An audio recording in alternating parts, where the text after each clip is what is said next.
সম্পর্কে কথা বলা আমার আর ইচ্ছা করে না। কত বলবো, ওদের তো চামড়াই মোটা হয়ে গেছে, আর একই সঙ্গে ওরা যা এমন একটা অবস্থায় চলে গেছে ওদের কিছু যায় আসে না। তাদের লক্ষ্য একটাই, সেই একটাই লক্ষ্য কি? লুট করো। আমি বহু আগেই কথাগুলো বলেছি, আপনাদের অনেকের মনে থাকতে পারে সাংবাদিক ভাইদেরকে। পঞ্চদশ আপনার ওই অ্যামেন্ডমেন্ট, 15th অ্যামেন্ডমেন্ট, যেটা করে এই বাংলাদেশে 12টা বাজানো হলো আবার আর কি দ্বিতীয়বারের মতো, সেটা হচ্ছে যে আমাদের যে সিস্টেমটা ছিল আপনার, যে আমরা কেয়ারটেকার গভর্নমেন্টের অধীনে নির্বাচন করব, সুষ্ঠু অবাধ নির্বাচন হবে, সেটাকে বদলি দিয়ে তাহলে আবার দলীয় স্বর নিয়ে আসলো। কেন আনা হয়েছিল আপনার কেয়ারটেকার গভর্নমেন্টের দাবিতে? আপনারাও জেনেছিলেন, অন্য কেউ তো না। আপনারাই এনেছিলেন যে কেয়ারটেকার গভর্নমেন্ট না হলে, একটা নিরপেক্ষ সরকার না থাকলে নির্বাচন সুষ্ঠু হবে না। বেগম জিয়া, খালেদা জিয়া তো সমস্ত দাবি মেনে নিয়েছিলেন, এবং কত দূরদৃষ্টি সম্পন্ন ছিলেন যে তিনি সেটা মেনে নিয়ে এই দেশের মানুষকে তাদের যা প্রয়োজন সেটা দিয়েছিলেন, অর্থাৎ তাদেরকে ভোটের অধিকার তিনি তাকে নিশ্চিত করার চেষ্টা করেছিলেন, পার্লামেন্টে পাশ করে দিয়েছিলেন। আর তোমরা কি করলে? সেটাকে ধ্বংস করে দিলে। কেন? যে তোমরা ক্ষমতায় টিকে থাকার জন্য। আজকে সেই ক্ষমতাকে ভোগ করা এবং সেটাকে লুট করা, দেশটাকে, দেশের অর্থনীতিকে, এই একই কাজ তোমরা করে যাচ্ছ। আজকে যে আপনারা চিফ জাস্টিস, আপনার সেনাপ্রধান আজিজের কথা বলছেন, আজিজ কার সৃষ্টি? তাদের সৃষ্টি। আজিজের অবস্থান ছিল কোথায়? কোথা থেকে তাকে কোথায় টেনে তোলা হয়েছে? আজকে বেনাজির আহমেদ, আজকে এখন তার হাজার হাজার বেরোচ্ছে আপনার অপকর্ম, লুটের ইতিহাস। তো আগে ঠিকই বলেছেন ফজলুল ভাই, যে প্রথম প্রত্যেকটা আপনার করা উচিত, শুধু একটা দুইটা নয়, এরকম অসংখ্য ঘটনা। আজকে চতুর্দিকে তাকিয়ে দেখবেন তাদের দুর্নীতি ছাড়ার কিছু নেই। শুধু ঢাকাতে না, আপনারা যারা মফস্বল শহরে বাস করেন কিনা জানি না, অনেকে খবর রাখেন, সব জায়গায় একই অবস্থা। তাদের তথাকথিত দামি ইলেকশনে নির্বাচিত, আপনার মধ্যরাতে নির্বাচিত সব তথাকথিত এমপি টেপি যা আছে, এরা এখন আকণ্ঠ নিমজ্জিত, টাকার ভারে মারা পড়ার অবস্থা কি জানে। এরা সব বিদেশে বাড়ি করে। এক ভূমি প্রতিমন্ত্রী যে ছিল আগে, তারই নাকি আপনার 365টা বাড়ি লন্ডনে। তো এখানে কী করবেন আপনারা? এই জন্যই বন্ধুগণ, বক্তব্য বাড়াবো না, আমরা তো বয়স হয়ে গেছে, যে কথা ফজলুল সাহেব বলেছেন। আমরা কি এখন আর রাইফেল ধরতে পারবো? আমরা কি রাস্তায় দাঁড়িয়ে ওইভাবে মারামারি করতে পারবো? পারবো না। আমাদের দরকার ইয়াং জেনারেশন। এই যখন আমরা যুদ্ধে ছিলাম, আমরা সবাই তরুণ ছিলাম, সবাই তরুণ ছিলাম, যুবক ছিলাম, মাথার মধ্যে কিচ্ছু ছিল না যে দেশ স্বাধীন করতে হবে এটা ছাড়া। তারা অনলি গোল, কে কি হবে না হবে সমস্ত দল মত নির্বিশেষে এক হয়ে গিয়েছিল। আজকে কিন্তু সেই সময় এসে গেছে, তখন দেশ স্বাধীনতার জন্য আমরা লড়াই করেছিলাম, আর দেশ রক্ষা করার জন্য এখন এই লড়াই। এই দেশকে বাঁচাতে হবে, সেই লড়াই এখন। আর এই লড়াইয়ে যদি আমরা পরাজিত হই, আমরা নিশ্চিন্ন হয়ে যাব।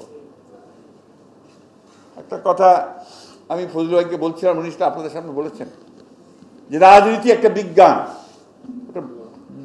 বিষয়টার নামই হচ্ছে পলিটিক্যাল সায়েন্স, রাষ্ট্রবিজ্ঞান। এই রাষ্ট্রবিজ্ঞানের সবগুলো কাজ আমাদেরকে করতে হবে বিজ্ঞানসম্মতভাবে। এই বিজ্ঞানসম্মতভাবেই আজকে আমাদেরকে এগিয়ে যেতে হবে। এরা পচে গেছে, দুর্গন্ধযুক্ত হয়ে গেছে, একেবারে দুর্গন্ধযুক্ত। যতই মুখে কথা বলুক, যাই কথা বলুক, আসলে তো এদের কোনো অস্তিত্ব নাই। তার প্রমাণ এক এক করে হচ্ছে আজকে সব জায়গায়।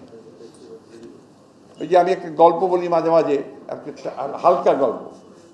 সেটা হচ্ছে যে আপনার ওই যে এক লোক জীবন যুদ্ধে পরাজিত, সে আপনার আত্মহত্যা করে বলে সিদ্ধান্ত নিয়ে নদীর পাড়ে, উঁচু নদীর পাড়ে গেছে, ওখান থেকে ঝাঁপ দিয়ে খরস্রোতা নদী সে মারা যাবে, এটা ডিসাইড করছে, আত্মহত্যা করেছে। ছেলে বউ সবাই তার উপর বিরক্ত, সে কিছু করতে পারে না, আয় করতে পারে না, রোজগার করতে পারে না, খাওয়াতে পারে না। লাভ দিতে যাবে, ওই সময় আজরাইল থেকে টেনে ধরেছে, পিছন দিয়ে কলার টান ধরছে, যে কী করো তুমি?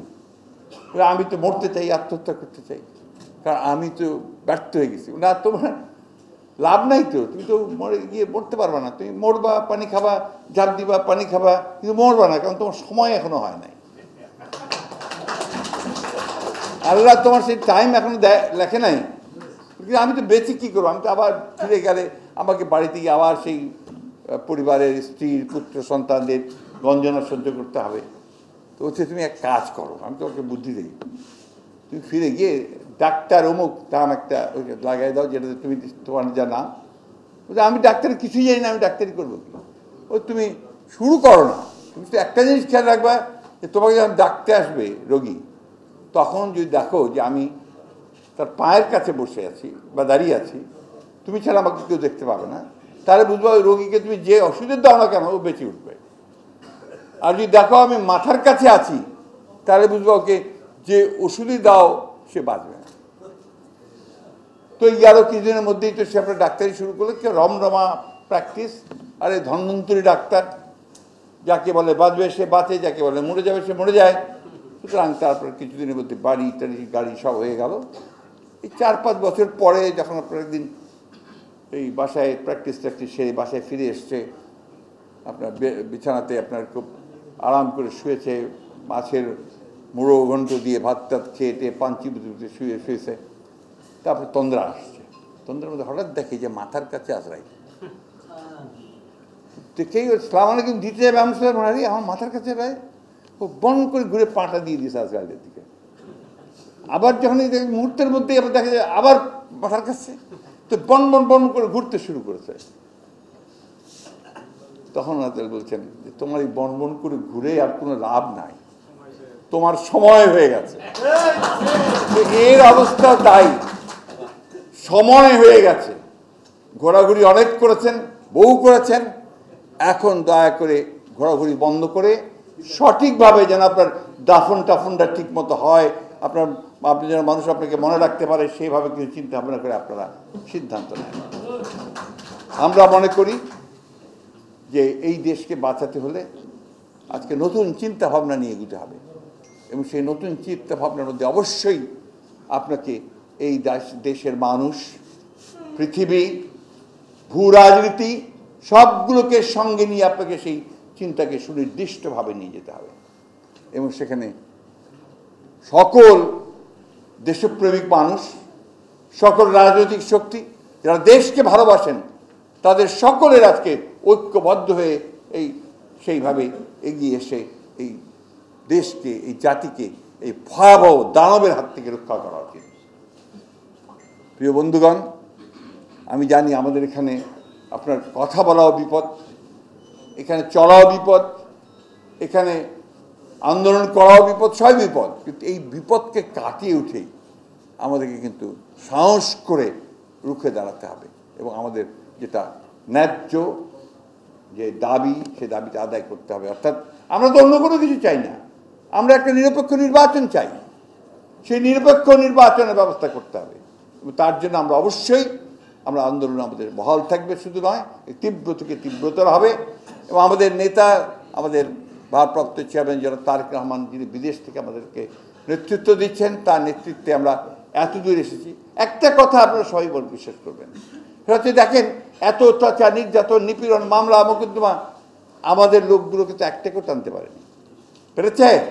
ওই একটা দু একটা থাকে সবসময়, ও কিচ্ছু না, ওই একজনই, আর খুঁজে পাবেন না, তাই না?